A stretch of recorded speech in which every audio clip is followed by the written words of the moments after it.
Bonjour et bienvenue à un nouveau rendez-vous de Story, un nouveau rendez-vous généalogie, donc en compagnie de Thierry Vincentelli. Bonsoir. Bonsoir. Un nouveau rendez-vous pour vous parler du village de Castifao. Alors Thierry, on rappelle donc que vous êtes membre de l'association Corsica Généalogie. C'est ça. Et puis que vous avez également obtenu un DEA d'histoire sur les populations et l'immigration, notamment sur la ville de Bastia, et que vous êtes originaire du village de Castifao, dont on va parler. Cher à mon cœur. Voilà, exactement. On l'a bien compris dans la précédente émission dont on va parler ce soir. Donc, on a retracé un petit peu l'histoire. Pour arriver donc à faire tout ce travail, il a fallu aller se documenter forcément. Sur quelle base, sur quelle source? Sur les sources habituelles pour faire la généalogie, qui sont donc les registres paroissiaux d'une part. Donc à Castifa, ils sont très lacunaires. Ils commencent en 1605. Pour les baptêmes et pour les mariages, et pour les sépultures en 1673. Mais il y a énormément de trous, c'est ce qui peut poser, qui pose des soucis, parce qu'on a par exemple une première série de 1605 à 1612, après un trou de 1612 à 1620, après encore quelques années 1620-1625, après un grand trou en ce qui concerne les baptêmes jusqu'en 1673, etc. Comment ça s'explique, ça? Alors, ils ne sont pas parvenus jusqu'à nous, ou ils ont été détruits, ou ils n'ont pas été tenus, parce qu'en période de trouble, et notamment au XVIIIe siècle, souvent les registres ne sont pas tenus. C'est ce qui explique, en tout cas, pour Castifao, par exemple, de 1750 à l'arrivée donc, de l'administration française, à la reprise des registres paroissiaux, il n'y a aucun registre. Donc, ce qui peut handicaper pour la reconstitution des familles, par exemple. Après, on a on y viendra plus tard, mais on a ce qu'on appelle le Choiseul, qui est le recensement, le dénombrement qui a été fait par l'administration française de tous les villages de Corse. Mais entre 1750 et 1770, rien du tout. Et pas d'archives, pas de registres notariaux non plus. Donc voilà. Donc c'est là où il faut reconstituer en fait. Et essayer de passer, de franchir le pont entre voilà. Des fois on y arrive et des fois on n'y arrive pas. On peut perdre une lignée à cause du manque de documents ou du manque de sources.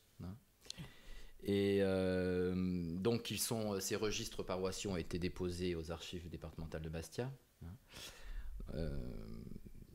Ensuite, le paroissial récent, je dirais, donc, qui est le paroissial qui a été mis en place à l'arrivée de l'administration française. Donc, pour Castifao, il va de 1773 à 1794. Et là, il manque très peu d'années, 1778, 1792 et 93. Voilà, donc, il est relativement complet, voilà, comme dans la plupart des villages. Et c'est à cette époque-là qu'on voit apparaître les patronymes aux alentours de manière significative et pour la plupart des noms aux alentours de 1780. Mais ils sont beaucoup plus anciens. Ça, on y reviendra un peu plus tard. Voilà, on y reviendra dans une prochaine émission. Vous nous avez dit, des fois on y arrive, des fois on n'y arrive pas à reconstituer, à faire ce lien, ce pont. Vous y êtes parvenu pour votre village ou pas? Oui, enfin pour ma famille en tout cas, oui. Parce que on a d'autres documents qui permettent de pallier ce genre de choses qui sont les tailles. Pour Castifao, on est assez riche en la matière. C'est quoi? Alors la taille, c'est un recensement fait par le receveur génois pour payer l'impôt. Les premières tailles, donc la première taille de Castifao date de 1454. Alors là, on est un peu déçu parce que vous avez juste le prénom de la personne. Et donc 1454, 1532, 1537. Donc ils sont déjà répartis par hameaux. Vous avez les piazza avec le nom par exemple, ou Castifao même, ou la Pietrère avec le nom des personnes, et puis en face le montant qu'ils doivent au receveur. Ça c'est un outil. C'est très très intéressant et très. Pour pouvoir remonter, ça donne un état de la population à une année donnée. Ensuite, à la fin du XVIe, on a 1594, début XVIIe, 1601, 1608. Donc là, les tailles s'enrichissent un petit peu parce qu'on a le nom disons, du père. On a Vincentello, fils, di Martino, par exemple, ou Vincentello Quidam Martino. pour parler des miens. Et donc là, on a 2 générations, donc déjà. Et ensuite, elles sont beaucoup plus intéressantes à partir, donc notamment celles qui ont été faites par le receveur Orabone, hein, dans les années 1620-1626, parce qu'on a la composition de la famille avec l'âge.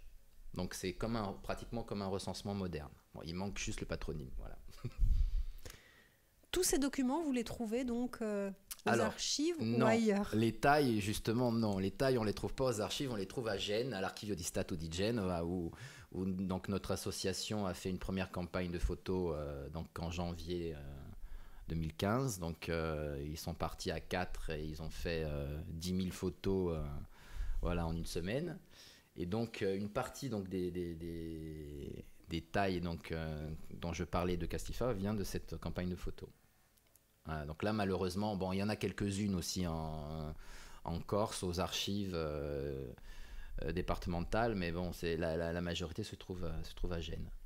Et après, on peut déduire à partir donc, de ces tailles, à partir des autres documents. C'est comme...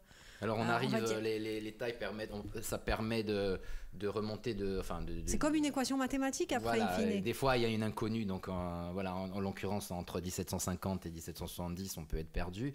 Mais bon, il faut dire aussi que la dernière taille, en tout cas pour Castifao génoise, date de 1728.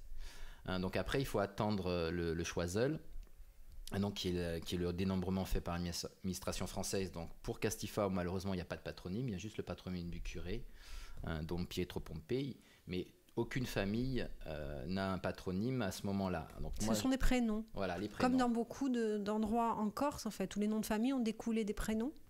Enfin, c'est du moins ce qui se dit. Oui, pour certaines familles, prénoms, surnoms, oui, pour certaines familles, oui.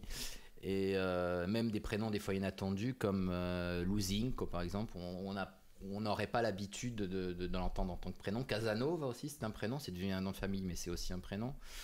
Hein, et bon, la personne qui s'appelle Casanova n'est pas devenue en patronyme Casanova, par exemple.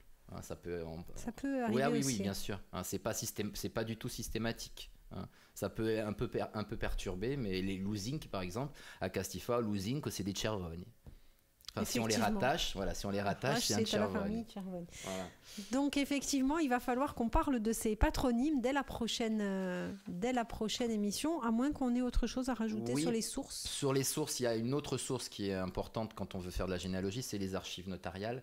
Mais là aussi, on est un petit peu déçus à Castifao parce que malheureusement, il n'y a que 4 notaires qui sont parvenus jusqu'à nous et ce sont les notaires anciens. Alors moi, j'ai commencé à lire, c'est une écriture très très horrible, je dirais, enfin pleine en plus d'abréviations, etc. Donc le premier CEP qu'on a, c'est 1569 et donc c'est le notaire Cristofano della Pietrera. Ensuite, on a 2 notaires Morazzani, parce que bon, c'est une famille de notaires, le père et le fils, Giampaolo et Felice. Et ensuite, on termine avec le dernier notaire qui est Pier Domenico. Et donc, les CEP, ils s'arrêtent en 1672. Et tout le 18e, puisque bon, moi je connais d'autres notaires à Castifao, Maniti, famille Ferrandi, etc., Falconetti et tout ça, les CEP de ces notaires-là ont disparu, ont été privatisés ou sont dans une famille. Voilà. Donc c'est malheureux, mais on ne peut pas pallier le manque des... On peut lancer un appel, on ne sait jamais. Oui, si les descendants on dit que la famille se trouverait à Moltifa, enfin ce serait le dernier notaire de Moltifa, parce qu'il y avait des notaires à Castifao, ensuite le dernier du 19e était à Moltifa, on dit que ce serait dans cette famille-là, mais bon, voilà, en tout cas c'est pas arrivé jusqu'à nous. On espère. Voilà. Et on se retrouve très vite.